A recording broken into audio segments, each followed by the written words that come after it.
აფხაზეთის ავტონომიური რესპუბლიკის განათლებისა და კულტურის სამინისტროში დიმიტრი არზაყან ემუხვარისა და ჟიული შარტავას სახელობის სტიპენდიების მოსაპოვებლად განაცხადების მიღება დაიწყო.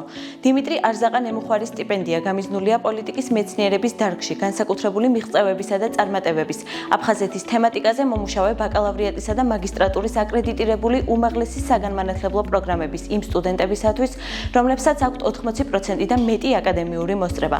ასევე გამოქვეყნებული აქვთ სამეცნიერო ნაშრომი, მონაწილეობენ სამეცნიერო კონფერენციებში და არიან საზოგადოებრივად აქტიურები.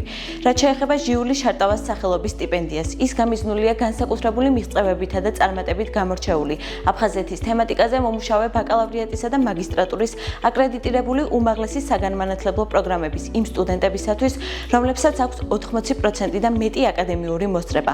გამოქვეყნებული აქვთ სამეცნიერო ნაშრომი, მონაწილეობენ სამეცნიერო კონფერენციებში და არიან საზოგადოებრივად აქტიურები. სტიპენდიის მისანიჭებლად სტიპენდიის წარდგენის უფლება აქვს საქართველოს ავტორიზებულ უმაღლეს საგანმანათლებლო დაწესებულებას. განაცხადების შევსება შესაძლებელია 1 ივლისიდან 31 აგვისტოს ჩათვლით. დამატებითი ინფორმაციისთვის დაუკავშირდით აფხაზეთის ავტონომიური რესპუბლიკის მთავრობის ხელხას 153 ან უშუალოდ აფხაზეთის ავტონომიური რესპუბლიკის განათლებისა და კულტურის სამინისტროს.